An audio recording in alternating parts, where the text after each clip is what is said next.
बच्चों, मैं डॉक्टर सुनीता नंदल आज कक्षा 12th के लिए अभिव्यक्ति और माध्यम पुस्तक में लेकर आई हूँ आपके लिए। चैप्टर है विभिन्न माध्यमों के लिए लेखन। माध्यम कोई भी हो उनके लिए लेखन। तो कक्षा 12th का अभिव्यक्ति और माध्यम का 3rd चैप्टर है ये।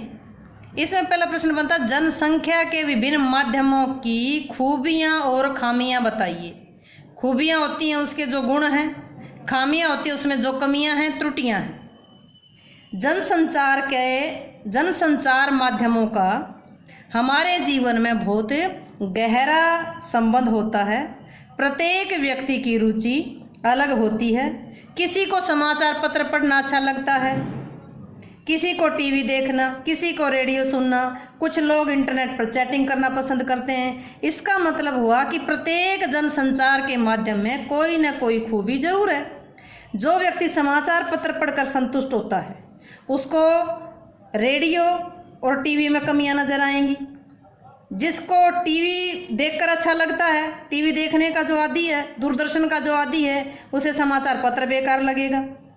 इतना निश्चित है कि समाचार पत्र को पढ़ करके एक अद्भुत संतुष्टि मिलती है।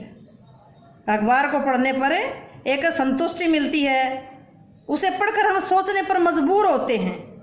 अखबार पढ़ने के जो प्रभाव हैं वो स्थायी होते हैं, लेकिन जो रेडियो है, टीवी है, उनके समाचारों का जो प्रभाव है वो स्थायी, रेडियो और टीवी का प्रभाव स्थायी नहीं होता। परंतु रेडियो और जो टीवी के समाचारों का प्रभाव है वो अस्थायी होता है। दूसरा, जो टीवी में ऐड इतने ज़्यादा आते हैं, विज्ञापन इतने ज़्यादा आते हैं कि तंग आकर के हम अपने उसका चैनल ही बदल देते। तीसरा, जो टीवी और रेडियो पर समाचार पत्रों का व्यापक भंडार नहीं होता।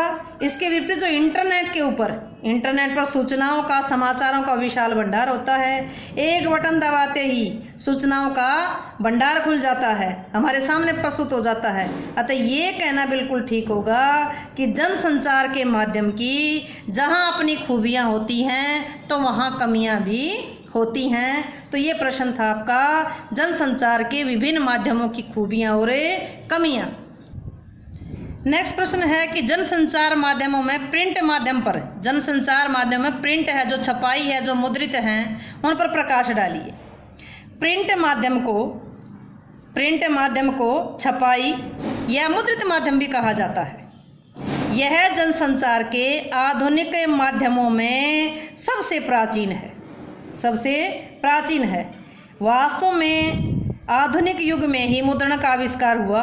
वैसे तो जो मुद्रण का जो प्राचीनतम इतिहास है वो चीन से संबंधित है, चीन के इतिहास से। लेकिन आधुनिक युग में जर्मनी के जोनिस गुटेनबर्ग ने इसका आविष्कार किया। छापाखाना या प्रेस का जो आविष्कार सन 1556 में गोवा में हुआ, और ये उस समय मिशनरियों ने धर्म प्रचार की पुस्तकें छापने के लिए इसकी स्थापना की थी। मिशनरियों ने अपनी धर्म प्रचार की पुस्तकों को छापने के लिए इसकी स्थापना की थी। धीरे धीरे इस मुद्रण की जो प्रक्रिया थी उसमें काफ़ी बदलाव आया, इसमें गुणात्मक परिवर्तन हुए। आगे चल कर के ऑफसेट फोटो कंपोजिंग और लेजर प्रिंटिंग ने भी काफ़ी बदलाव किया, जिससे कि जो मुद्रित माध्यम थे उसमें काफ़ी बदलाव आया।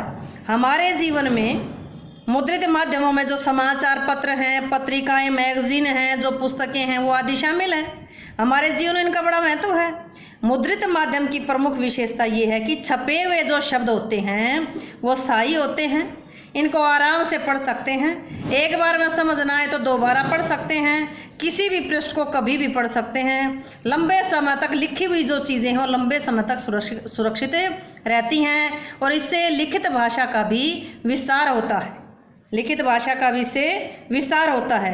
ये लिखित सामग्री लोगों से अधिक संख्या में पहुंचाई जा सकती है। चिंतन, विचार विमर्श तथा विश्लेषण के लिए जो मुद्रित जो माध्यम है, जो छपी हुई जो चीज़ें हैं, वो उनका सबसे महत्वपूर्ण योगदान है, वो सबसे ज़्यादा उपयोगी हैं। पढ़े लिखे लोगों के लिए ये बहुत महत्वपूर्ण है, लेकिन अनपढ़ लोगों के लिए ये बेकार है। उनका कोई उपयोग नहीं होता। मुद्रित माध्यम के लेखकों के भाषा ज्ञान और उनकी योग्यता को ध्यान में रखकर ही सामग्री लिखनी पड़ती है, लेकिन ये माध्यम टीवी, इंटरनेट, रेडियो आदि की तरह तत्काल घटी घटनाओं को दोबारा प्रस्तुत नहीं कर सकते। समाचार पत्र 24 घंटे के बाद पाठक के पास पहुंचता है। पत्रिका जो साप्ताहिक पत्रिका वो एक सप्ताह में पहुंचती है, मासिक पत्रिका है वो एक महीने में पाठक के पास पहुंचती है। इसके जो प्रकाशन के लिए लेखकों को और पत्रकारों को प्रकाशन की सीमा को ध्यान में रख करके सामग्री तैयार करनी चाहिए। मुद्रित माध्यम में चाहे किसी में भी छपे हों, मुद्रित माध्यम में छापी गई जो सामग्री है उसमें भाषा में गलतियां और अशुद्धियां को दूर करना बहुत ज़रूरी होता है। जो भी आलेख, जो भी चीज़ अखबार में छपी है उसमें व्याकरण संबंधी अशुद्धियां नहीं होनी चाहिए। वो बिल्कुल शुद्ध हो, भाषा की दृष्टि से बिल्कुल शुद्ध, पूर्णतः शुद्ध होना चाहिए। इस बात की कोशिश भी की जाती है कि समाचार पत्र और पत्रिका में कोई भी भाषागत अशुद्धि ना हो, ताकि उसका प्रभाव स्थायी रहे। अतः ये था जनसंख्या संचार माध्यमों में प्रिंट माध्यम। तो प्रिंट का मतलब क्या था, छपाई या मुद्रित। उम्मीद है कि आपको प्रश्न अच्छे से समझ आया होगा। वीडियो अच्छी लगी हो तो लाइक करें, शेयर करें, चैनल को सब्सक्राइब अवश्य करें।